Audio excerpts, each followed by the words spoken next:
আজি আমাৰ মানুহুল্লাপাৰা গাঁও পঞ্চায়তৰ অধীনস্থ ৯ নম্বৰ আৰু ১০ নম্বৰ ৱাৰ্ডৰ বুথ কমিটিৰ এটা মিটিং আছিল। মই যিহেতু সন্ধিয়াৰ পিছত অলপ ফ্ৰী আছিলোঁ, তেখেতসকলে ইনভাইট কৰিছিল যে বুথ কমিটিত এটেণ্ড হ'ব লাগে, কৰ্মীবিলাকক সতীৰ্থ কৰ্মীবিলাকক অলপ উৎসাহ যোগাব লাগে। যদিও বুথ কমিটি মিটিং মোৰ নিজা সমষ্টি আৰু এই অঞ্চলটো নতুনকৈ কালাপানী অঞ্চলত অন্তৰ্ভুক্ত হৈছে। যোৱা এম পি ইলেকশ্যনৰ পিছত আমাৰ সাংগঠনিক অৱস্থা অত্যন্ত দুৰ্বল হোৱা বুলি মই অনুভৱ কৰিছিলোঁ, কিন্তু নতুনকৈ পঞ্চায়ত নিৰ্বাচনত মানে আমাৰ দলীয় কৰ্মীবিলাকৰ যি উৎসাহ আৰু মানুহৰ যি উপস্থিতি, সঁচাকৈ মই অত্যন্ত আনন্দিত হৈছোঁ যে আজি এই মানুহবিলাক নতুনকৈ জইন কৰি আছে। আপোনালোকে দেখা পাইছে ডেইলি মানুহ জইন কৰি আছে। আগৰ যিখিনি পুৰণা মানুহ আমাৰ দলৰ পৰা মনক্ষুণ্ণ হৈ আছিল, তেখেত আকৌ ঘূৰি আহি আছে। তেখেতসকলে এটা কথা স্পষ্ট হৈছে যে আমি বিগত ৩ বছৰত যে আমাৰ এই সমষ্টিৰ বিধায়ক হিচাপে তেখেতসকলে মোৰ ওপৰত আকৌ আস্থা ৰখাটো মই পৰিলক্ষিত হৈছোঁ বা তেখেতসকলক দেখিছোঁ যে যথেষ্টখিনি আস্থা বৃদ্ধি পাইছে। এইটো অত্যন্ত শুভ লক্ষণ। পঞ্চায়ত নিৰ্বাচনত আমাৰ দলে অত্যন্ত ভাল ফলাফল কৰিব বুলি মোৰ অনুভৱ হৈছে। আজি কংগ্ৰেছৰ এটা সময়ত যিটো দপদপনি আমাৰ ইয়াত আছিল, কিন্তু দিনে দিনে লাহে লাহে তেখেতসকলৰ ক্ষমতা লোপ পাই আছে আৰু সাংগঠনিক স্থিতি তেখেতসকল দুৰ্বল হৈ আছে।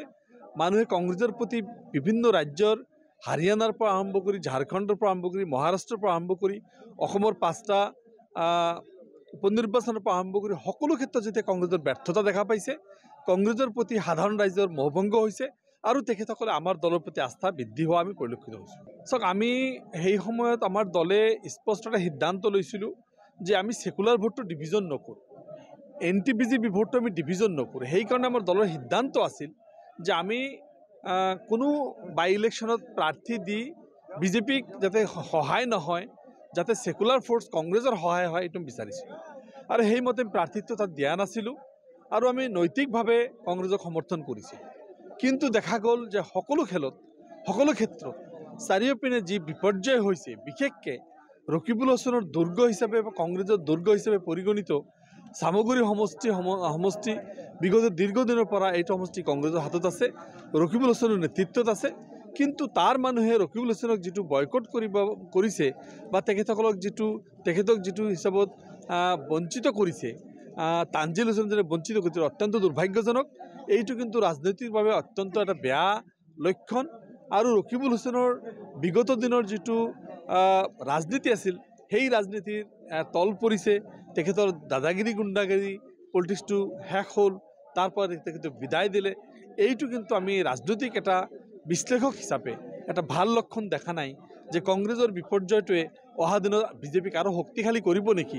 সেইকাৰণে কংগ্ৰেছে আকৌ নতুনকৈ চিন্তা কৰাৰ প্ৰয়োজন আছে। কেনেকৈ অহা বিধানসভা 2026 নিৰ্বাচন কেনেকৈ প্ৰতিদ্বন্দ্বিতা আগবঢ়াব, বিজেপিক কেনেকৈ প্ৰতিহত কৰিব, তাৰ কাৰণে কংগ্ৰেছে চিন্তা কৰাৰ প্ৰয়োজন। আপোনালোকে দেখা পাইছে এতিয়া কমচে কম চাওক ইয়াত কিমান মানুহ, এতিয়াও ইমান ৰাতি 10টাৰ পিছত এই প্ৰচণ্ড শীতৰ মাজতো দলীয় কৰ্মীবিলাক কেনেকৈ ওলাই আহি আমাৰ দলৰ কাৰণে বহি আছে, কাম কৰি আছে, এইটো এটা শুভ লক্ষণ। আৰু নিশ্চয়কৈ অসমৰ প্ৰতিটো সমষ্টিতেই আমাৰ UDFৰ কৰ্মীসকলে উঠি পৰি লাগিছে, কঁকালত টঙালি বান্ধিছে। অহা নিৰ্বাচনত আমাৰ ফলাফল ভাল হ'ব।